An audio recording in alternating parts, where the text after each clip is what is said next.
అందరికీ నమస్కారం. సంకల్ప శక్తి అనేసరికల్లా జనాలందరూ నిండిపోతున్నారు. అందరికీ ఏం కావాలి? సంకల్పాలు నెరవేరట్లేదు సార్. ఎందుకు నెరవేరట్లేదు? ఆ సీక్రెట్ ఒక్కటి తెలిస్తే మేము ఆట ఆడుకుంటామని. అవునా కదా? నిన్న మనము సంకల్ప శక్తిలో 4 స్టెప్స్ ఫార్ములా తెలుసుకున్నాం కదా. దాన్ని ఇమ్మీడియట్గా నోట్బుక్ ఉంటే నోట్బుక్లో, ఫోన్ ఉంటే ఫోన్లో ఉన్న నోట్బుక్లో రాసుకోవాలి. స్టెప్ 1 నాతో పాటు చెప్పండి. Slip in to the gap. గట్టిగా ఇంకొకసారి. Have a clear goal of your intention. ఇది రెండవది. మూడవది డిటాచ్ విత్ అవుట్కమ్. నాలుగవది let the universe handle the details. ఎన్ని ఉన్నాయండి? 4 స్టెప్స్ మళ్ళొక్కసారి గుర్తు చేసుకొని ముందుకెళ్దాం. That's what I'm going to do. Okay, చెప్తాను. ఫస్ట్ స్టెప్ చెప్పాను కదా, అగ్రికల్చర్ చేసే ఒక రైతుకి మనకు అనాలజీ ఉంటుంది. సంకల్ప శక్తి ఒక రైతు ఏం చేస్తాడో అదే ఇంకో రకంగా మనం చేయాలి. ఇక్కడ వ్యవసాయం మనం చేస్తే దాన్ని సంకల్ప శక్తి అంటాము. ఇక్కడ ఆ పొలంలో విత్తనాలు వేస్తే దాన్ని వ్యవసాయం అంటాం. ఇదేంటి? సంకల్ప శక్తి మైండ్లో చేయాలి వ్యవసాయాన్ని, అక్కడ పొలంలో చేస్తాం. రెండు ఒకటే. అక్కడ చిన్న చిన్న విత్తనాలను తీసుకెళ్ళి ఆ మహాద్భుతమైనటువంటి ఎరువుతో కూడుకున్నటువంటి పొలంలో నాటుతాము. మొక్కలు వస్తాయి, దాని పండ్లన్నీ వస్తాయి. ఇక్కడ ఒక అద్భుతమైన శక్తి క్షేత్రం ఉంది. అది చాలా ఎరువుతో కూడుకుంది. ఏ విత్తనాన్ని నాటినా సరే ఆ విత్తనాన్ని మహావృక్షంగా చేసి నిరంతరం పండ్లిస్తుంది. ఆ ప్రయత్నంగా 2 వ్యవసాయాలే. ఈ రెండింటిని సరిగ్గా అర్థం చేసుకుంటే ఇంకే డౌట్లు లేవు. చెప్పండి, మరి రైతు ఫస్ట్ పొలాన్ని ఏం చేయాలి? దున్ని ఏం తీసేయాలి? ఏం తీయాలి? మళ్ళొక్కసారి. తీయకుండా విత్తనాలు నాటాలా? తొందర పని చేస్తుందా? మీ తొందర ఉండే పంటలు వస్తాయా? ఖచ్చితమా అది? సో రైతు దున్నేటప్పుడు ఓపికతో ఆ దున్నే టైంని కరెక్ట్ దానికి పెడతాడు. తొందర పడడు. నాకు అర్జెంట్ ఉంది, నాకు ఇప్పుడే పంట కావాలంటే వస్తుందా? దున్ని తీరాల్సింది. దానికంటూ ఒక టైము, దానికంటూ ఒక పద్ధతి ఉంది. ఆ పద్ధతి ప్రకారం ఎవరు చేస్తే వాళ్ళకు పంట వస్తుంది. అదే పద్ధతి ప్రకారం సంకల్ప శక్తిలో ఈ 4 సూత్రాలను పాటిస్తే ఎవరికైనా రిజల్ట్ వస్తుంది. సూత్రం అది. సూత్రం అంటే వ్యక్తిని బట్టి మారదు. ఈ లైట్ స్విచ్ను, ఈ కెమెరా స్విచ్ను ఎవరు వేసినా ఆన్ అవుతుంది. అది ఈ మైక్లో వచ్చి ఏం మాట్లాడినా గట్టిగా వినబడుతుంది. వ్యక్తితో సంబంధం లేదు, సూత్రంతో సంబంధం ఉంది.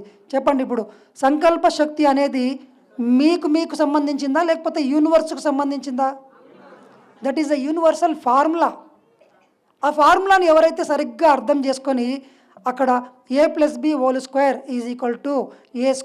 + b² + 2ab ఈ సూత్రాన్ని వేస్తే ఎవరికైనా ఆన్సర్ వస్తుంది. మీరు అమెరికాలోనన్నా వేయండి, ఇండియాలోనన్నా వేయండి, పట్టణంలోనన్నా వేయండి, పల్లెలోనన్నా వేయండి, ఎవరన్నా వేయండి, ఎప్పుడన్నా వేయండి, ఆన్సర్ ఒక్కటే. మనం ఏమనుకుంటామంటే ఇక్కడ చాలామంది చెప్తారు నేను దానికి అర్హత లేదేమో. ఇక్కడ అలా లేదండి. ఎందుకంటే మనందరం ఒకటే. We are all gods. చెప్పండి నాతో పాటు. అహం బ్రహ్మాస్మి తత్వమసి శ్వేతకేతో యద్భావం తద్భవతి యా మతి సా గతిర్భవేత్. We are all gods. We create our own reality. ఇది ఎప్పుడు మీరు ఎప్పుడు చెప్పుకుంటుండాలి.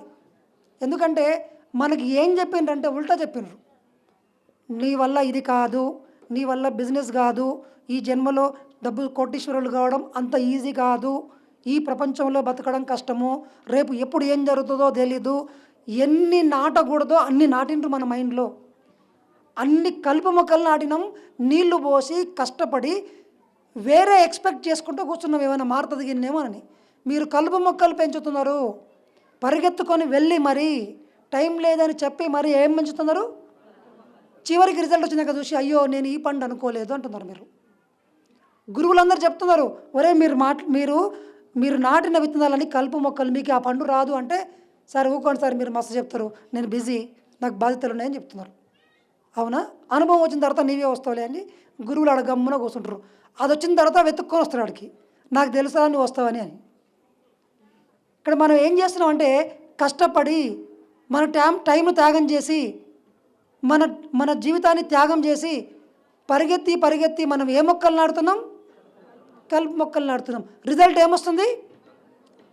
అందుకే దుఃఖం ఉంది. లేదంటే నిజంగా ప్రపంచంలో ఆనందంగా ఉండేవాళ్ళు. కష్టపడితే ఆనందంగా ఉంటారని అందరు చెప్పారు. మరి ప్రపంచంలో దుఃఖం ఉందా, ఆనందం ఉందా ఇప్పుడు? మరి ఎవరు కష్టపడతలేరు?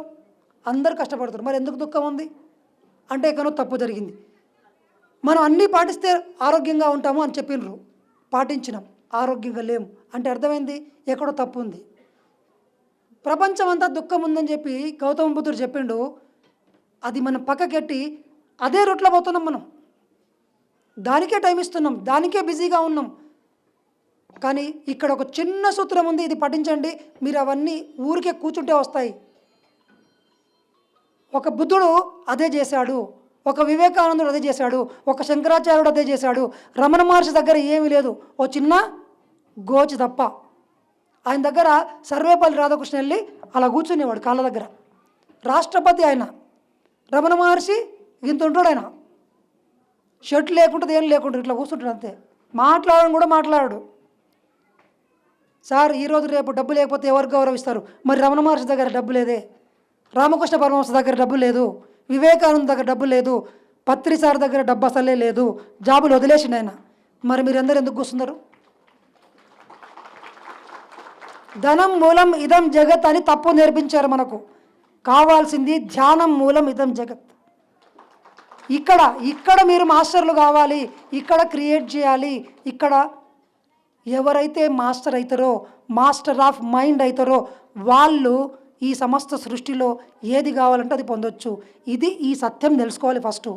ఇప్పుడు చెప్పండి, I am God, I am a creator, I create what ever I want. నాకు కావాల్సిన అన్నిటినీ సులభంగా అంటలేరు, సులభంగా ఈజీగా మీ లోపల ఫీల్ కావాలి, ఈజీగా సృష్టించగలిగే సృష్టికర్తను నేను. యాక్షన్ బాగా చేస్తున్నారే మీరందరూ. All the world is the reflection of your own thoughts.